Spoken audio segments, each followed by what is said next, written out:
안녕하십니까. 한배국제결혼 전문업체 두물머리 조성우입니다. 24년도 5월 30일 제93회 한국어 능력시험 토픽 합격자 발표가 있어서 제가 이제 확인을 해봤어요. 제가 성운시킨 신부 두 분께서 한국어 토픽을 합격을 하셨고, 그리고 이제 그 급수를 보니까 레벨 2로 합격했어요. 정말 열심히 공부하신 신부와 옆에서 내조해 주신 신랑분께 진심으로 축하드립니다. 이 신부들이 한국어 교육을 하기 전에 제가 항상 신랑분들한테 늘 했던 얘기가 뭐냐면, 신랑이 내조를 정말 옆에서 잘해줘야 된다라고 제가 말씀을 드렸어요. 그리고 아내한테 한국어로 메시지를 보내도 항상 존중하는, 존칭을 써가면서 존중하는 그런 메시지를 서로 주고받고 하라고 얘기를 했고, 그리고 여력이 된다면 베트남어로 이렇게 번역을 해서 한국말이랑 같이 보낼 수 있는 그런 이 메시지를 제가 자꾸 보내라고 했거든요. 그러다 보니까 아내 역시도 이 한국어나 뭐 이런 부분에 있어서 남편이 알려주고 하니까 관심을 많이 갖고 이렇게 또 공부를 했던 결과가 또 좋게 나오지 않았나 싶네요.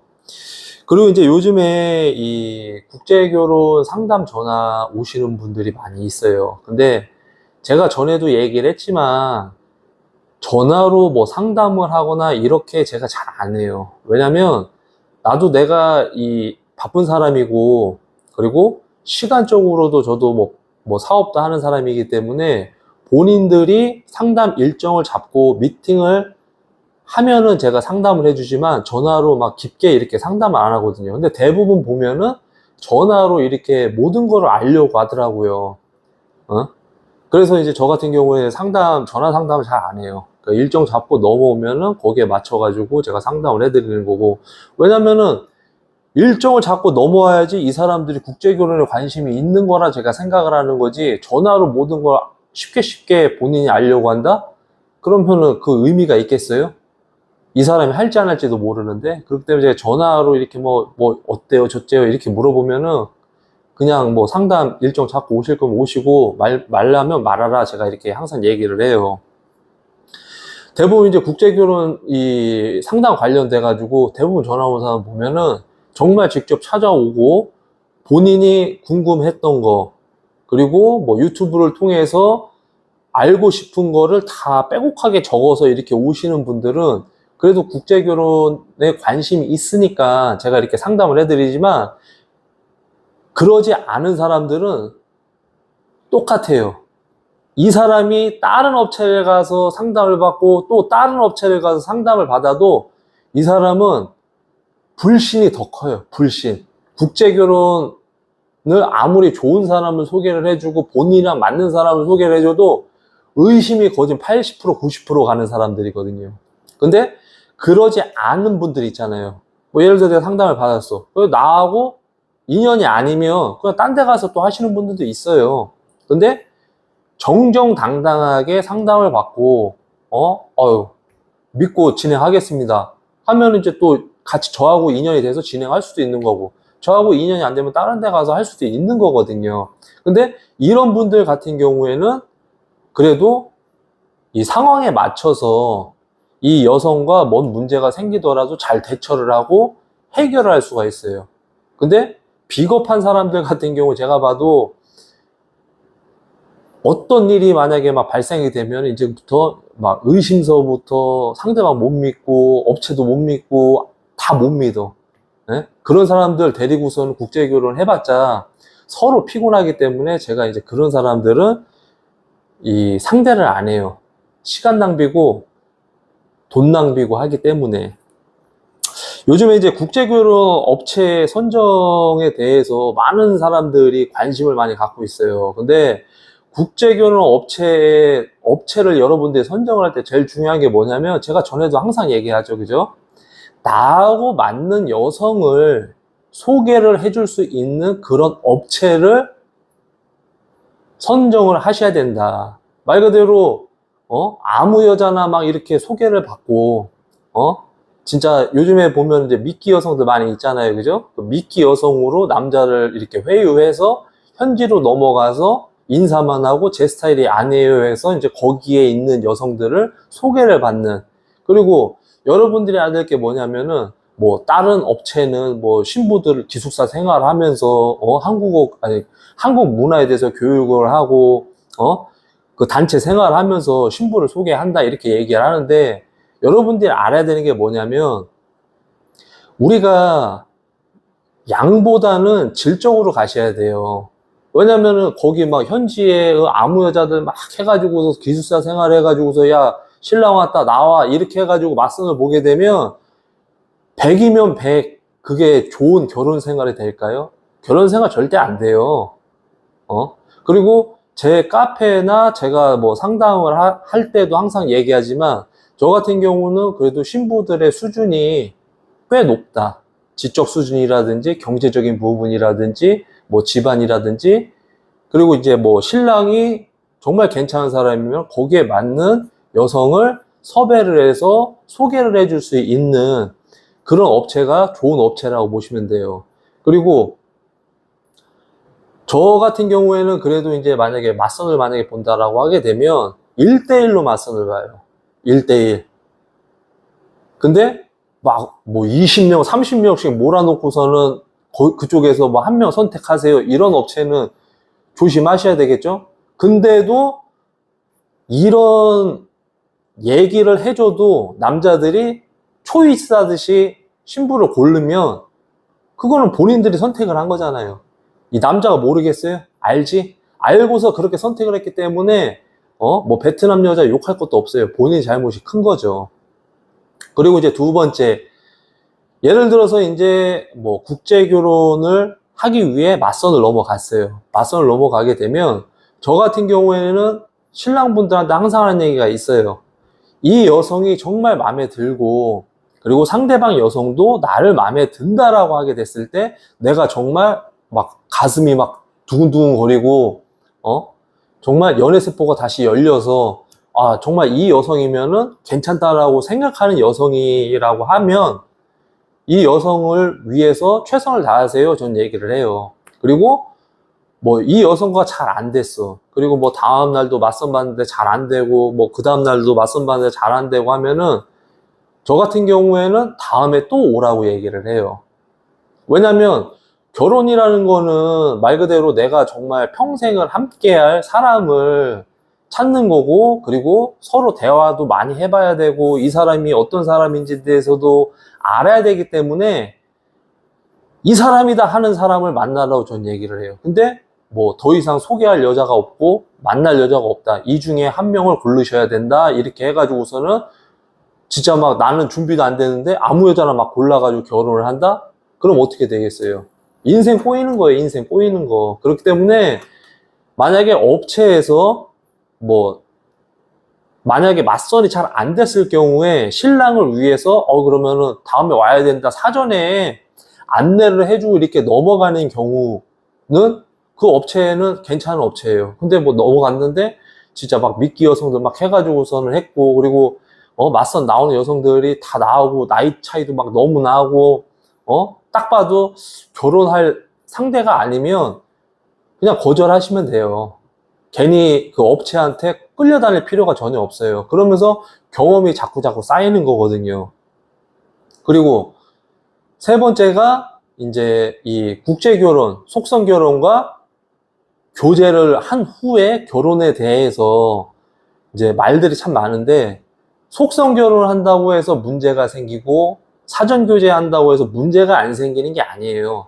저희 회사도 사전교제 플랜이 있고 속성결혼 플랜이 있어요. 그러면 제가 이 유튜브에서 항상 얘기하는 게 뭐냐면 저도 속성결혼을 했어요. 저도 속성결혼을 했고 그리고 뭐 사전교제 한다고 해서 뭐 삐그덕삐그덕 거리는 게 없는 게 아니에요. 다 문제도 다 있고 그러면 속성결혼과 사전교제 문제가 뭐냐?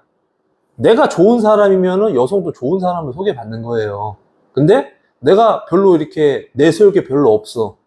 딱 봐도 뭐 외적이라든지 경제적이라든지 뭐 키가 작다든지 나이가 많이 들어 보인다든지 이런 남성과 베트남 여성이 좀 괜찮아. 그러면 이게 서로 동등한 입장이 되겠냐고? 안 되죠. 그런데도 이게 진행을 무리하게 하다 보면 어떻게 되겠어요? 피해자가 분명히 생기겠죠. 대부분 남자 측에 피해자가 많이 생긴다 이 말이에요. 그래서 속성 결혼해도 내가 좋은 사람이고 좋은 여자를 소개받고 서로에 대해서 서로 이해해주고 존중해주고 배려해주고 사랑해주고 하면 결혼하는 데에서는 아무 문제 없다.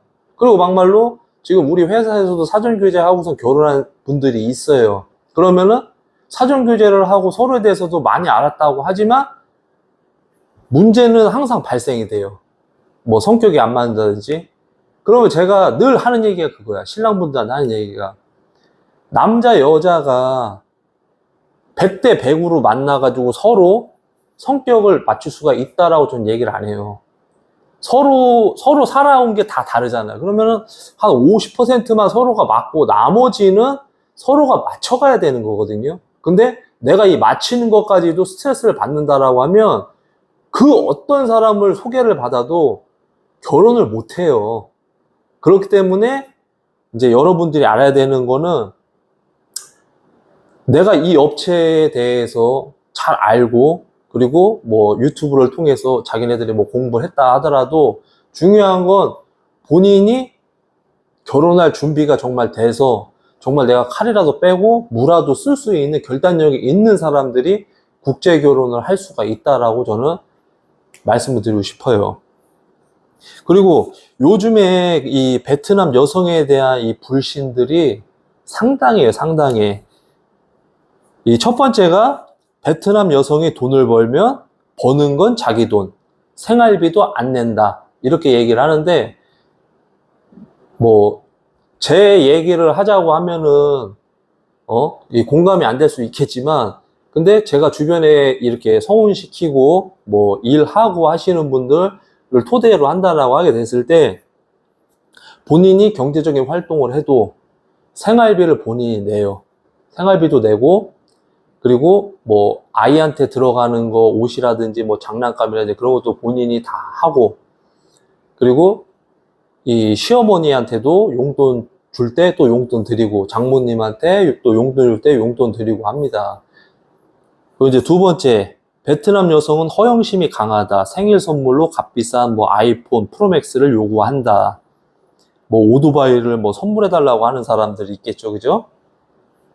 근데 제가 우리 와이프하고 살아보면서 느끼는 거지만, 뭐 제가 예를 들어서 뭐 여유가 있으면 우리 와이프가 어떤 거를 이렇게 선물을 뭐 사달라고 할 때가 있어요. 그럼 내가 여유 있으면 사주는 거지만 여유가 없을 때 뭐 이걸 선물 요구한다? 이렇게 한 적은 한 번도 없어요. 그리고 베트남 여성은 성이 개방적이다 이렇게 얘기를 많이 하는데, 베트남 여성들이 성이 개방적이다? 그거는 솔직한 얘기로 한국 여자들이 더 개방적이에요.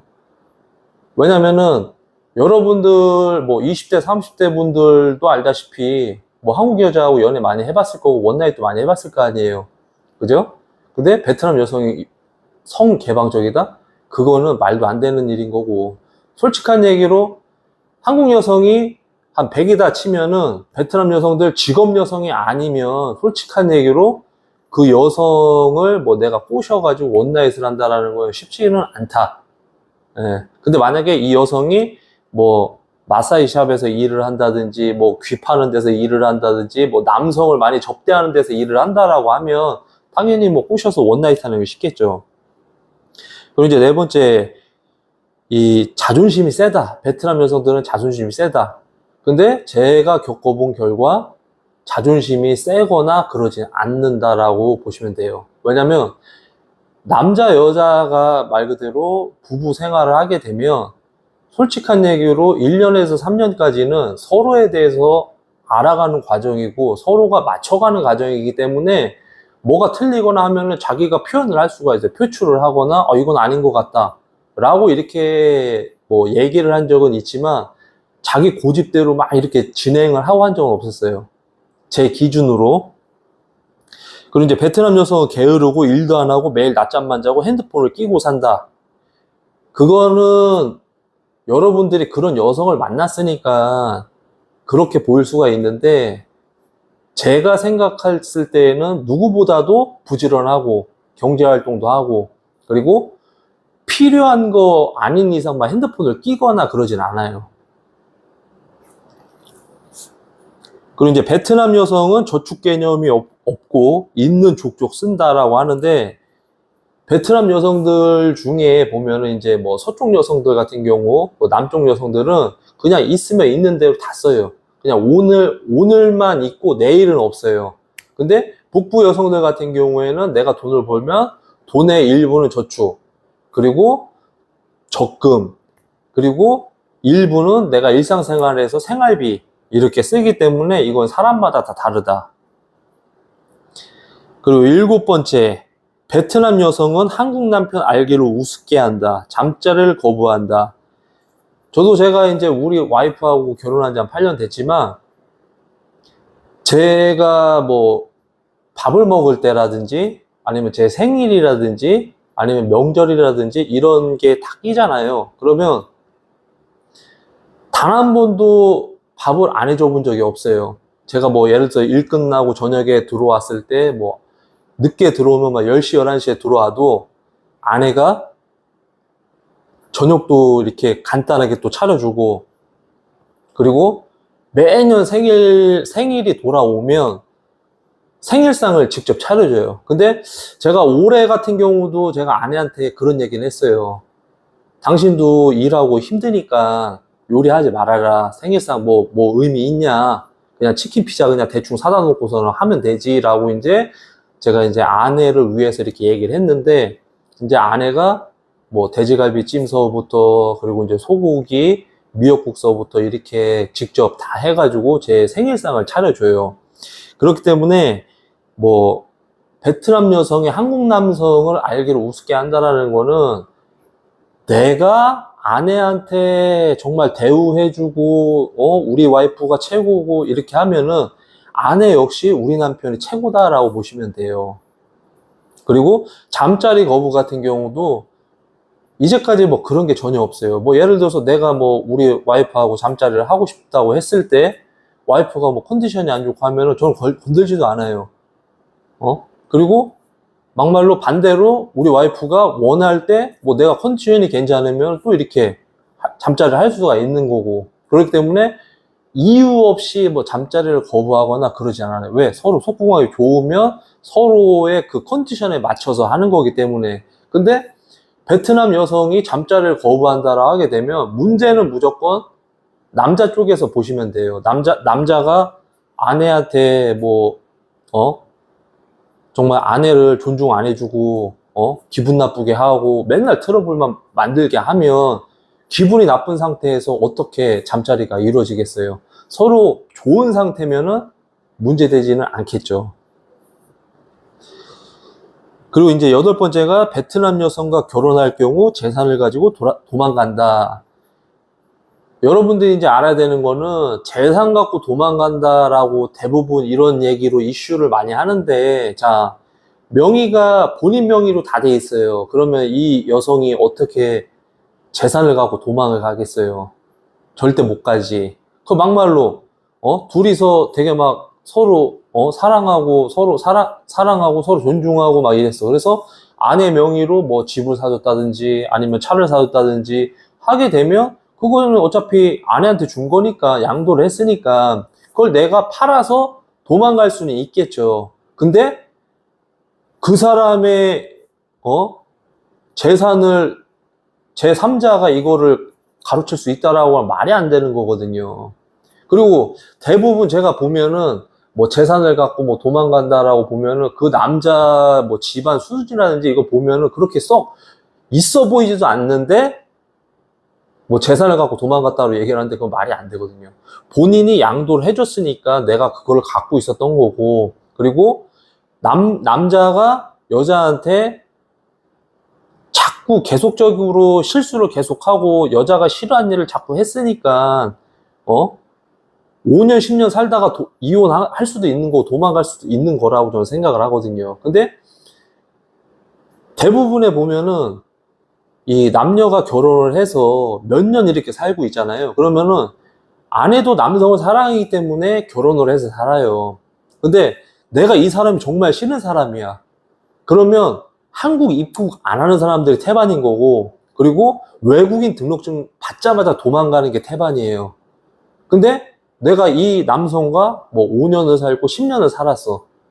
그러면 이 남성에 대해서 사랑하는 마음이 있었기 때문에 그렇게 살았던 거고, 근데 대부분 보면 술 먹고 욕하고 때리고 뭐 생활비 안 주고 감금 생활하고 대우 안 해주고 이런 남자들이 태반이라 이거예요. 근데 이게 늘 미화가 돼서 베트남 여자는 뭐 도망간다. 그리고 뭐 재산 갖고 도망간다. 애가 있어도 애 놓고 도망간다. 이렇게 얘기를 하는데, 제가 이제 성혼시킨 그 커플 중에 이제 남성분께서 이 약간 좀 엄마 말을 좀 잘 듣는 편이었어요. 그렇기 때문에 아내를 되게 많이 하대를 했어. 생각도 잘 안 하고. 그렇게 해서 이제 결국 협의 이혼을 했단 말이에요.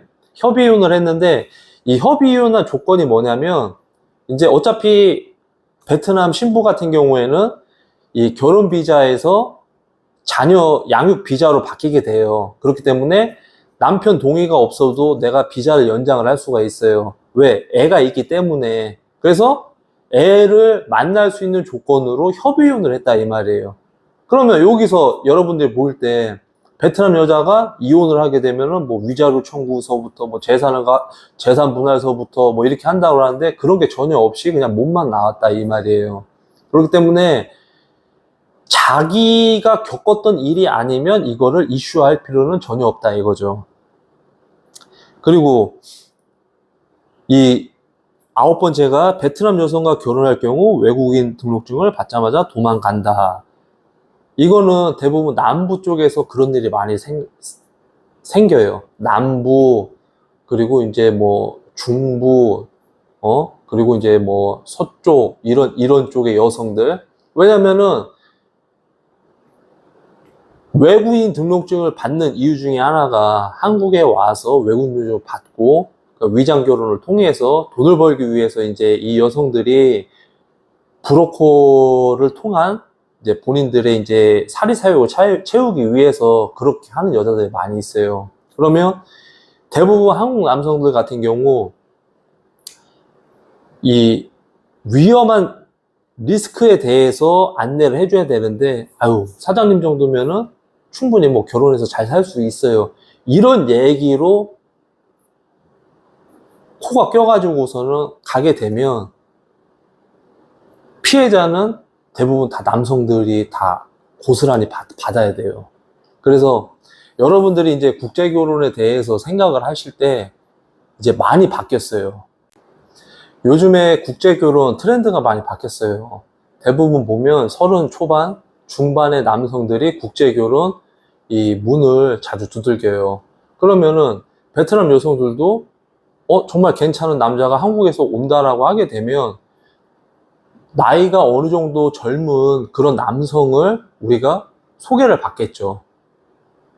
그러면은 40대 뭐 초반, 중반, 뭐 후반 이런 사람들이 과연 설 자리가 있을까요? 없어요.